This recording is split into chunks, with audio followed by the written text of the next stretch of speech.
Age of Fantasy Regiments by one-page rules. Who's ready for some rank and flank? Let's take a look at the armies.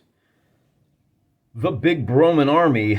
I built this army using basically every miniature in my collection. Just kind of whatever felt right. The big Broman Army. I threw basically every Broman miniature I've got in my collection down on the table and came up with about 840 points. We have a high champion. He does have a barded horse, and you can tell he's the high champion. This is King Hopper. See how he's miscast? He's actually missing one leg. And then he does have a great big honking great weapon, so he's going to be dealing AP3 with that. We also have a realm defender. He's a wizard. He's just a wizard 1. We've got a cheap little peasant levy right here. Nothing special there. We've got some men-at-arms. That's these guys back here. 1 block of 20. I have yet to wield a force with more than 2 ranks. So these spear guys are going to be very interesting. Then we've got a unit of foot knights, just 5 of those. Nothing special there. We've got a unit of longbowmen. Nothing special there. Although they're doubled up, to be honest with you, because I've got 2 ranks of them. And I didn't factor that in. So this is actually a 900-point force. And then we've got a unit of errant knights and a unit of quest knights. You can tell the difference because the errant knights are the guys with the spears. The quest knights are the guys with the great weapons. 2 attacks, AP2. And then they do have impact 1. And these guys are monster hunters. When they go after figures that have more than 1 wound, ooh, Nelly, Katie bar the door. And this time I even, check this out. I even printed up the fancy... How about that, huh? Yeah, look great. I think so. We've got all the stats you need. Quality 4, defense 4, toughness 3 for King Hopper. You'll love to see it. For our Dark Elves, we built a force of about 885 points. They're giving up a couple of the Bromans. That's okay. Again, I just built what felt right. I have a couple of more units. I can probably field 1,000 points, but we'll keep it even just for giggles. In the front, we've got our Dark Noble. He is a spellcaster with... what is it? It's Wizard 2, I guess you would call it. We have a unit of great swords. Notice we now have our first banner. And then see the guy with the cloak? He's got the 2-handed sword. He's got the big cloak. That is a sergeant. So banner and a sergeant. We get a +1 on one of the dice, and then we basically treat this as it has this unit as though it has 3 ranks. Over here we have a musician and a sergeant. The guy with the sideways mohawk is our sergeant for the halberds. These are executioners. They are wielding... Oh, I'm sorry. These are executioners wielding great weapons. These are halberdiers. They're called Dark Warriors in Age of Fantasy parlance. And then we have a unit of Shade Scouts. These are the guys. They have hand-repeating crossbows. Nothing special there. And then in the back, we've got 1 unit of Elite Raptor Knights, 885 points. Let's take a look at the terrain now. We've got an asymmetric battlefield here for houses that block line of sight and movement. We've got 2 units of Broken Ground that do not block line of sight, but they do block movement. You can only advance if any part of your unit moves through those. Let's see who puts the objective markers down. Well, first let's figure out how many objective markers we need. D3 plus 2. We're only going to have 3 today. And let's see who puts the first one down. The yellow die will be for the Bromans. The Bromans get to pick first, and they want to put one somewhere right over here. I'll adjust the distances, however. The Dark Elves say, fine, we'll put one on the other side, and the Romans want it all out in the open because they are cavalry heavy. So there's our 3 objectives. Whoever can score 2 of those at the end of the 4th turn will be our winner. The next order of business will be to see who takes the first, who gets to deploy first. The Romans get to choose which side they want. They definitely want that side. We'll talk deployment in a second. I replaced my yellow gems with green. Green is the neutral color. When the Bromans seize one of these objectives, we will use a yellow gem. When the Dark Elves seize one, we will replace it with a purple gem. That way, you'll be able to tell, if you're scrubbing through the video, what the score is at any given moment. For the deployment, the Romans wound up with their heavy hitters over on the left as you look at it, all of their infantry over on the right. They do have some flexibility for which path they want to take down towards this objective over here on the right. The Dark Elves, the last unit to deploy in the table are the Scouts. They go last, and then they move 3 inches. They've moved up into the broken ground, so they cannot be charged. That's why they're up a little bit forward of everyone else. These guys, let's double check that. They might be a little too close, and that might matter. So if we... Yeah, so I got to pull these guys back a little bit. I'll do that in a second. Notice that I put the leader with this unit of great swordsmen. He has an ability called, and we purchased this, it's called Blood Sacrifice. The unit The hero and its unit get the regeneration special rule. I think I said he's a spellcaster. He's not. He gives this whole unit regeneration. This game is a roll to hit, roll to make an armor check, and then any wounds that are taken at that point, this particular unit gets to roll an additional d6, and it's basically a 5-up save. Notice how they've already basically start the game seizing this particular objective point, and then they've got their raptors over here on the right, kind of ready to go whichever way they need to. Not as many boys on the table for the Dark Elves, but what they lack in quantity, they more than make up for in quality. Who goes first? To save some time, I've gone ahead and made some movements. We haven't rolled any dice yet. I want to show you the kind of back and forth that occurs here. Our Bromans moved up their foot men-at-arms here, or their foot knights. Then the Dark Elves brought this sweeping unit up. Then the Bromans went ahead and they want to know what these guys are doing, forcing them to commit. They brought their archers up. Then these guys committed to coming up, because we're trying to wait. We want to see what happens. The big thing is the Dark Elves are waiting on these scouts. They want these guys to come up into range of the bows. If you move first, and then these guys move in, well, you lost your opportunity to shoot. So we're biding our time as the Dark Elves, forcing these guys to commit. The other thing that happens is because there are so many units on that side, yeah, they're cheap, but because there's so many units, we had to wind up committing with our Raptor Knights. So the Raptor Knights are now going to wind up sweeping around this side. If they can drive those archers from the field, they may be able to hit these spearmen in the flank. We may be able to roll the whole thing up in that direction. We're not sure yet, but that unfortunately what that does, remember they've only got 3 more moves left. So they are committed to this kind of right-wing conspiracy, if you will, to try to sweep the right wing and then cut back across the left. That's going to take some time to develop. I don't know how well that's going to work. In the meantime, where we're at now is the Bromans still have 1 more unit to move in order to force these guys to move first. So what we're going to do is we're going to move our wizard is going to go ahead and back up these guys over here. We're just going to bring them to 6 inches to there, and then he can cast a spell. He is going to cast protection on the archers. He needs a 4 or better, and if he does, they get a +1 to their defense the next time they take a hit. On a 4, they do. So how are we going to remember that they've got that protection? I have a white pipe cleaner, and we're going to put that down in front of those guys, which means over here on the left-hand side of the battle, our scouts are going to be able to move up 3 inches to the other side of this terrain feature. And what I'm going to do, I just turned them around. I'm just going to spin this and treat it like a kind of a sabot. That's their 3 inches. Now, they only have a 4.5-inch range, so there are no enemies in range of them right now.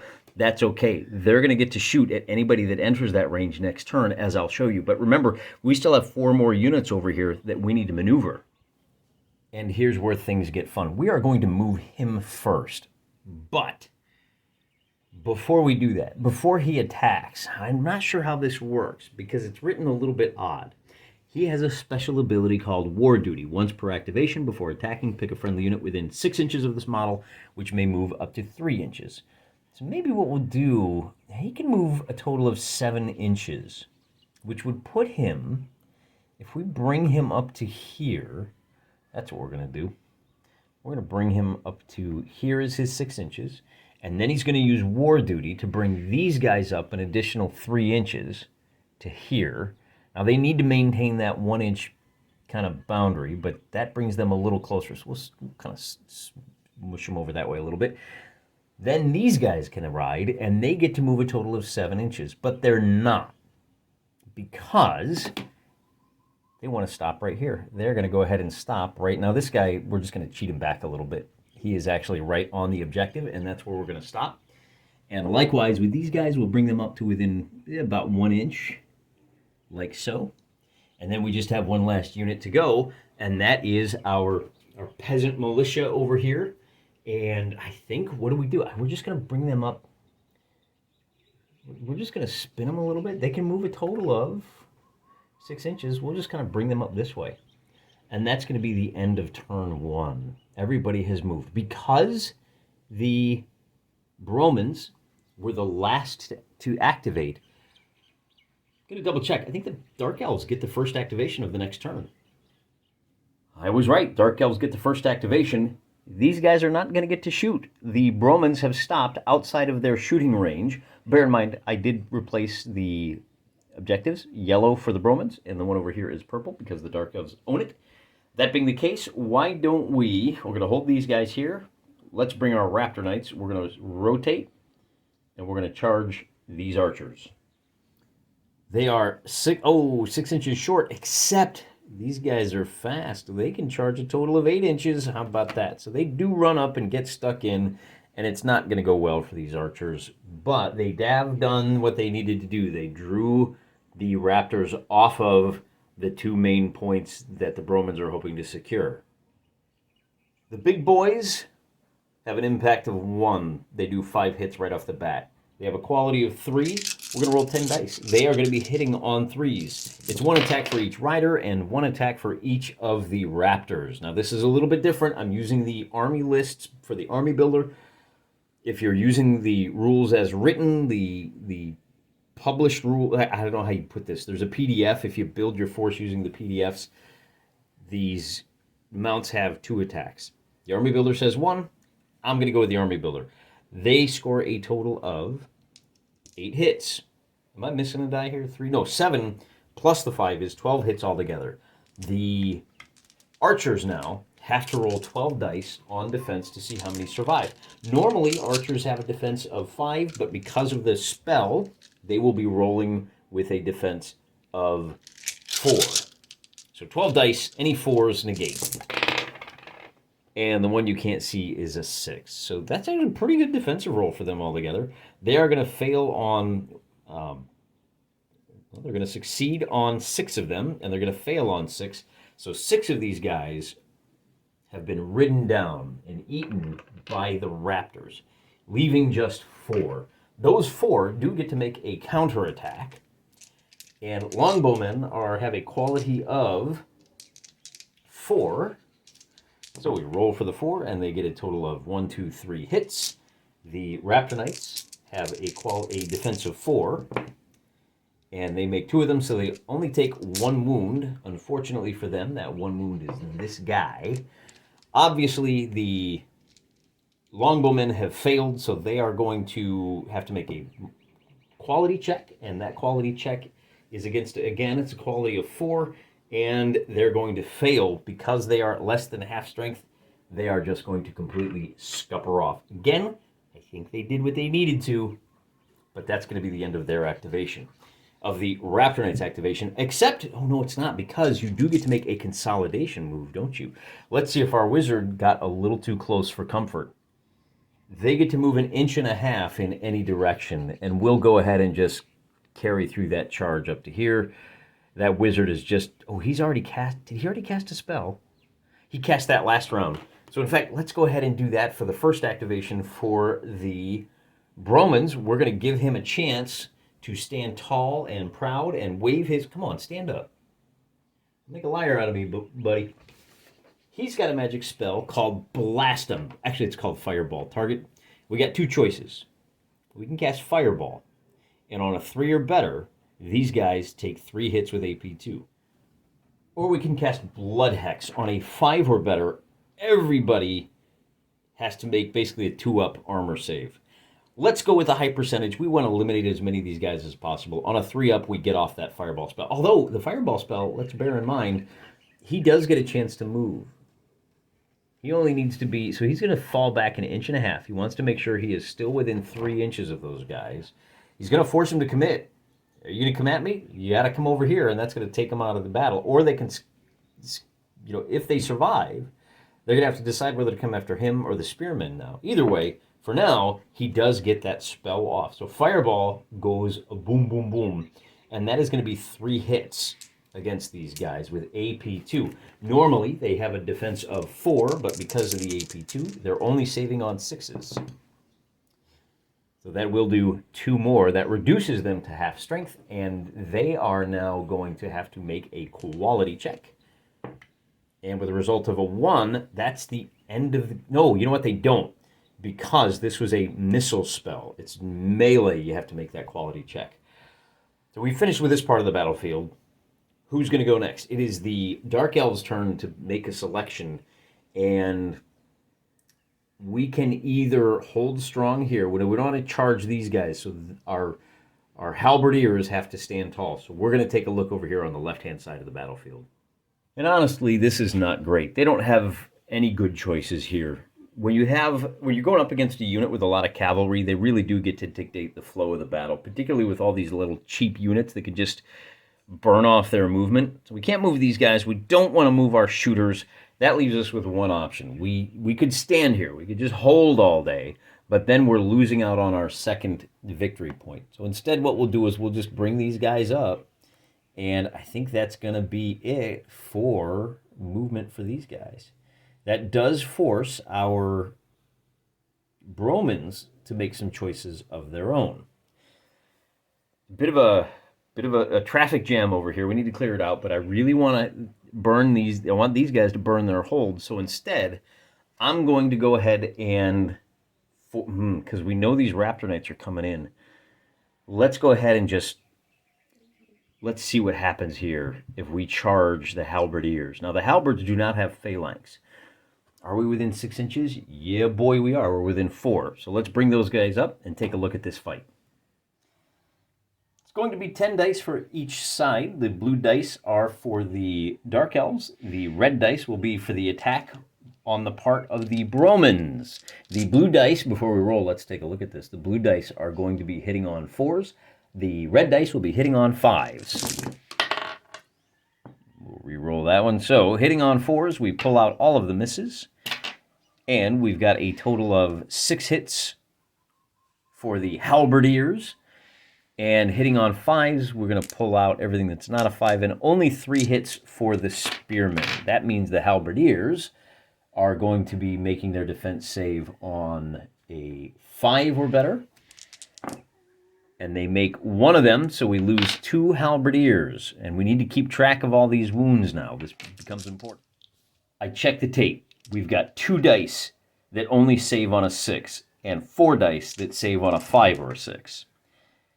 And that means we've got a total of 3 wounds for the spearmen. I'm going to knock them down. 1, 2, 3. Wounds come off the back rank. The Dark Elves have done more wounds to the... Oh, you know what? One of those got a +1, too. I forgot about my sergeant. I need to roll a different colored die for my sergeants. Don't let me forget to do that in the next turn, okay, guys? Now let's run the math. The Dark Elves scored 1, 2, 3 successes, but they have a musician, so that's a total of 4 successes. The Bromans scored 1, 2 successes for the wounds, but they have 2 full rows in addition. That means they scored a total of 4 successes, and we have a tie. And that means our spearmen have to fall back a half an inch. A little bit of separation there until next turn. That brings us to this side of the table. Our errant knights, who have a scout ability, I kind of forgot about that. They probably could have gotten stuck in on turn number 1, with a couple of, but we're not going to worry about that. They're going to go ahead and charge the leader of the Dark Elves. I'm going to take this one thing at a time. Because they charge, they have impact 1. Because they are lancers, the impact, each of those 5 wounds has AP 1. They are charging a unit of executioners who have a defensive 4. That goes to defensive 5. So I'm just checking to see if the executioners make their... And remember, again, so they made 2 saves altogether. They take 3 wounds. But remember that because of the blood sacrifice, they have regen, and they have an additional save of 5 up, which fails. So already they are up against the ropes. There's only 5 more attacks to roll. The errant knights have a quality of 5. They're going to score 2 more hits.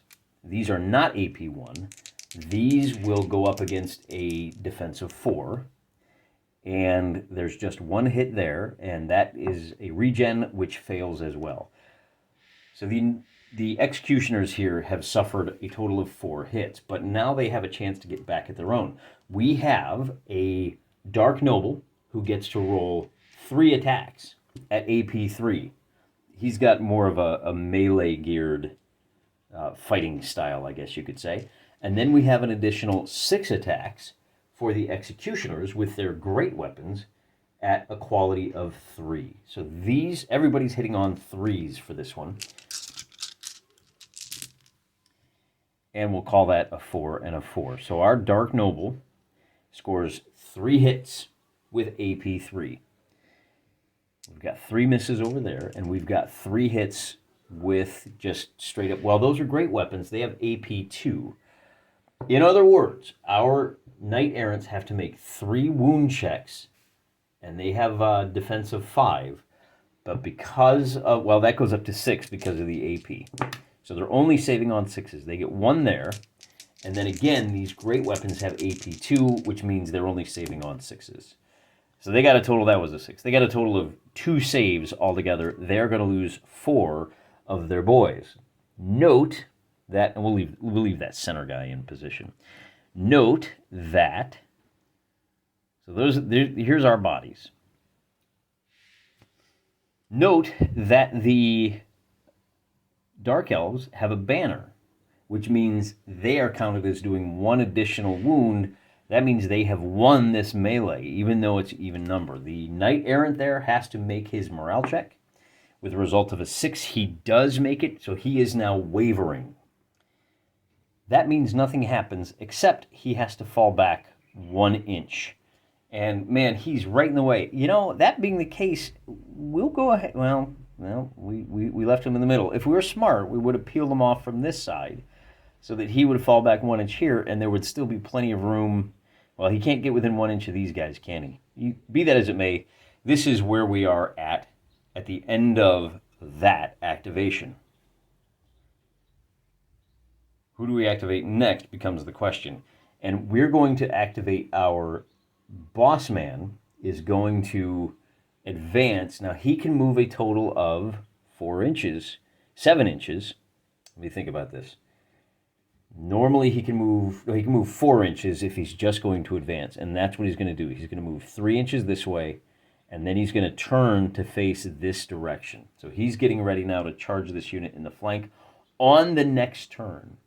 Because this unit is within 6 inches, he can say, hey, why don't you move 3 inches prior to your activation? Remember his war duty, so we're going to move our hand knights up. And now it's their activation, so they're going to go ahead and charge this unit as well. So we have 5 guys going up against 6 plus the leader. Our foot knights have a quality of 4.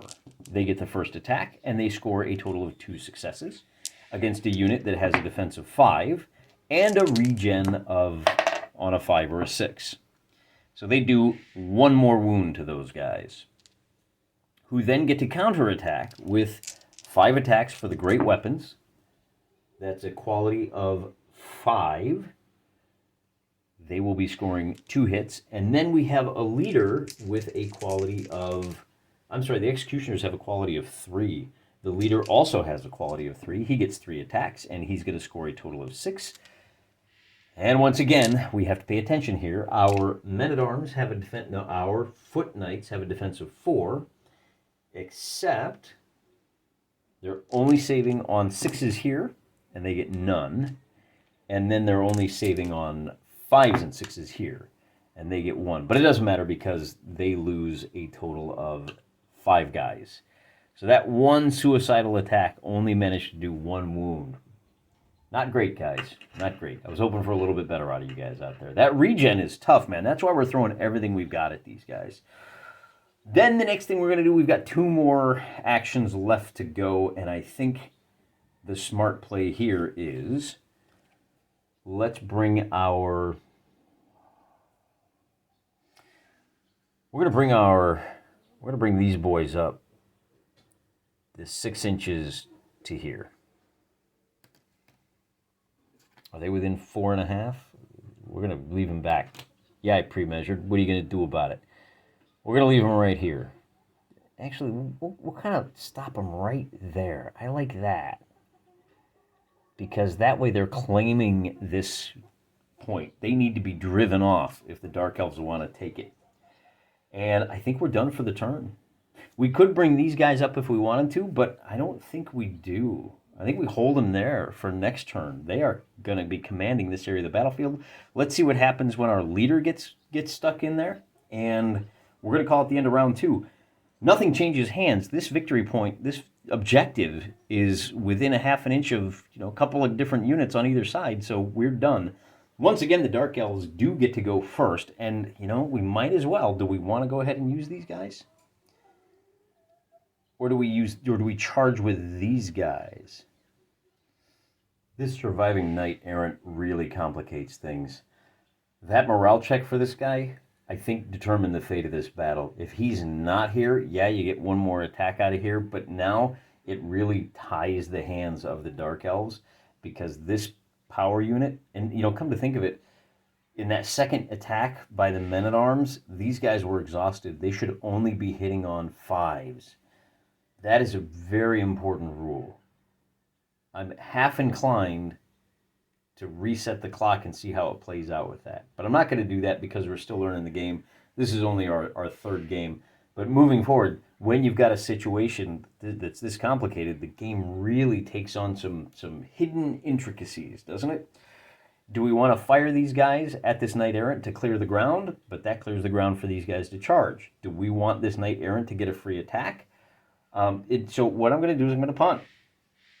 Our Raptor Knights are going to pivot, and they are going to race 8 inches in this direction. Why would they do that?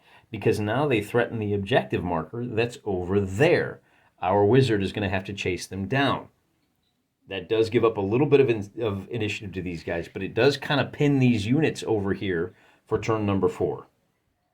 The peasants are cheap. They're holding this victory point right here. They can pretty well secure that victory point next turn. So the problem is that these guys can always rush out and grab it. We're in a little bit of a game of chicken here.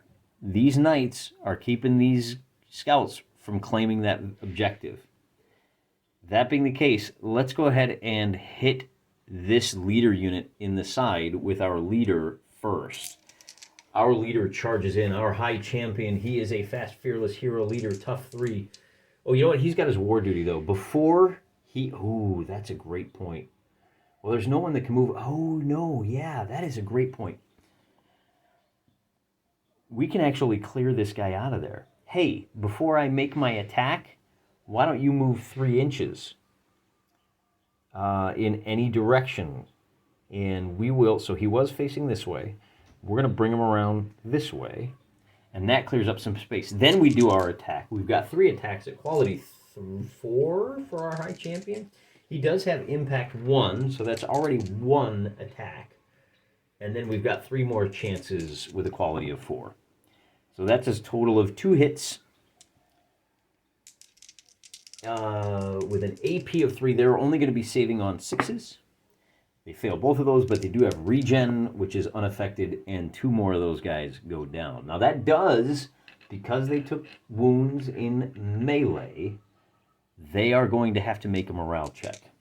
And they use the leader's quality of 3, so they have secured their quality check.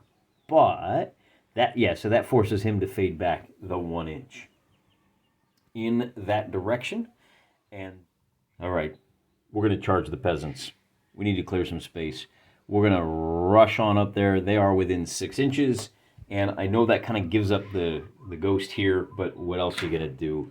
We're only going to be able to get a total of our Dark Noble. Does anybody in this case have... They do not have the impact. So our Dark Noble is going to be rolling 3 hits on a quality of 3, rather. He's going to score 2 hits with an AP of 3, and these peasant levies have a defense of 6, so AP doesn't matter. That knocks out 2 of them, and then our survivors, there's 3 of them there. Do we have a captain? No, we do not. They are going to roll, hey, that's great, 3 hits on that, saving on a 6. So you only get 1 save altogether, but that might be huge because that means they are at, there's 6 of them left. And those 6 guys, we are going to counterattack with them. The peasants are, do we have any, anything else in there? We have a? I guess we did have another sergeant with a +1 there, didn't we? I remember those sergeants. You paid the points. The peasants are terrible. They got a quality of 6. Maybe they can get 1 hit. Hey, they got 1 hit. Look at that. But it needs to penetrate through. There's a failed save and then a regen of a 5 or 6. So they did absolutely no wounds.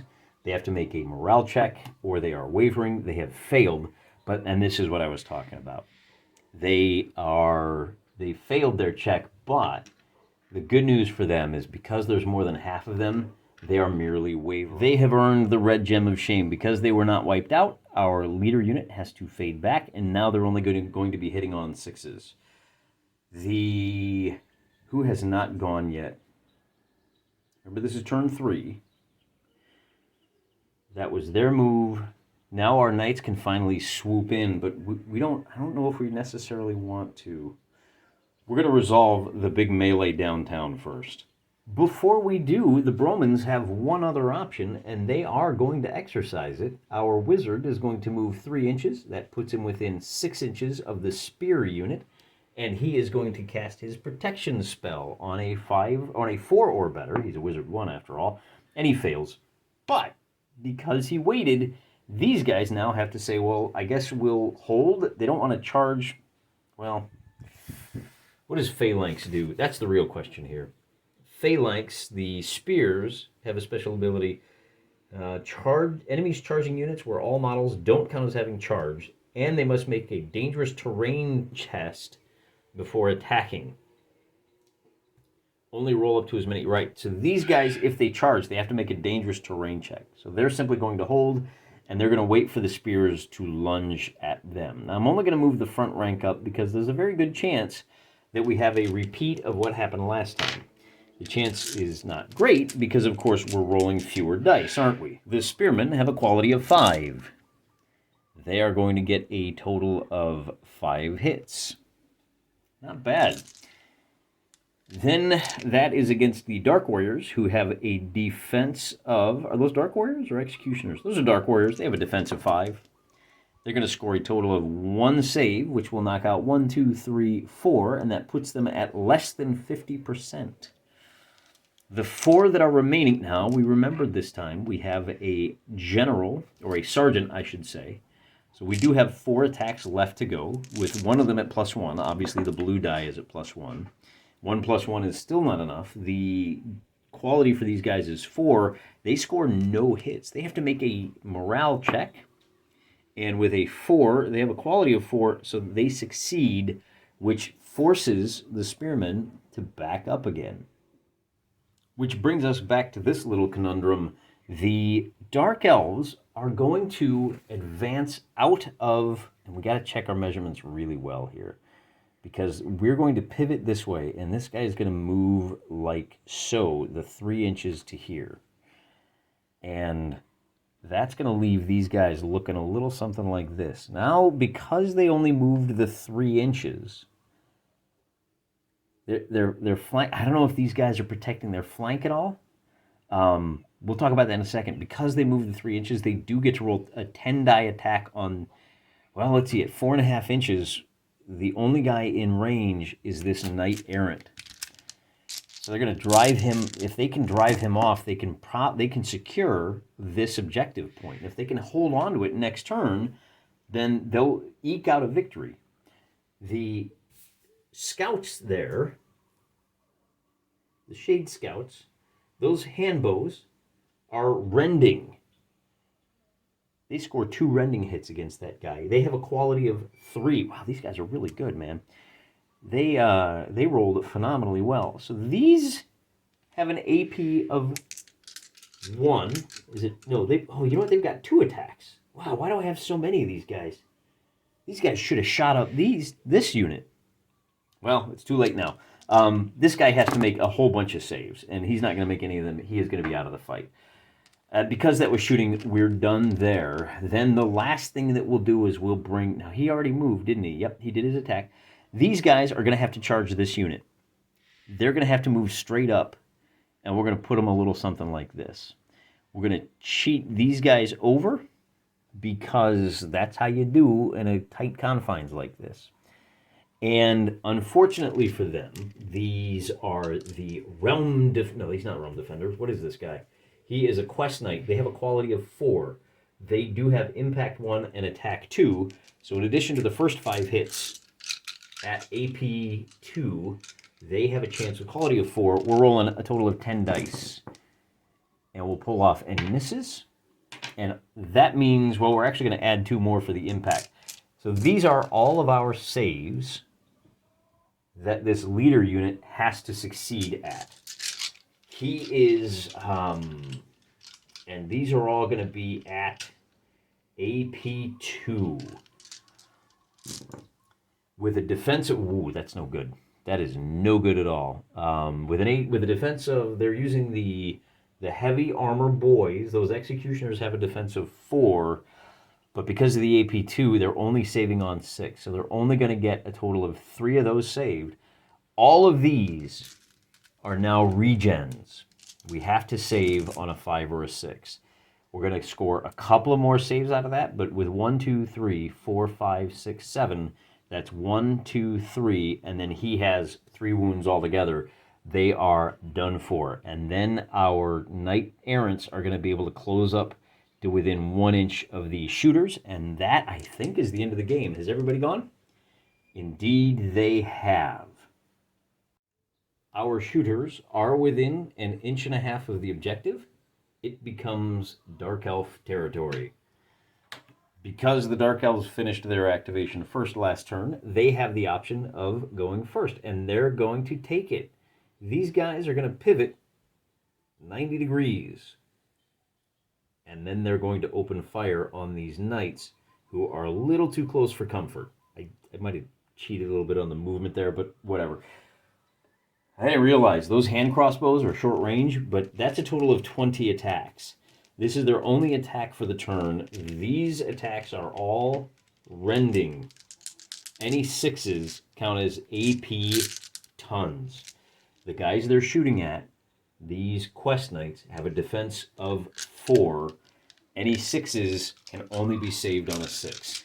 20 of them. Because that's why these guys are so expensive.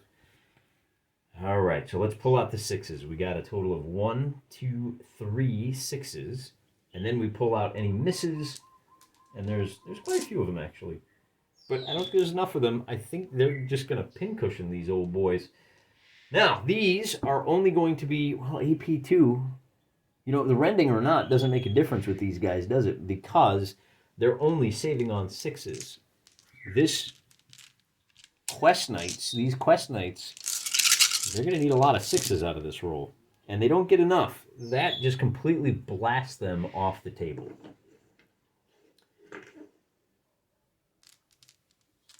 Which is unfortunate for them. But fortunately for... Ooh, you know what? Oh, this is ridiculous. Okay. If we were... Well, these guys are still... What do we do here? What do we do here? Do we charge them with our peasants? No, they're wavering, so they can't do anything this turn. They're done. We can charge them in the flank with this guy. He's only going to get 3 attacks. This is the point we need to claim. This, or maybe if we win this fight over here. We're going to start by... They have 2 more guys left to go. These guys they can't turn and attack in the rear because they're beyond the 90-degree check.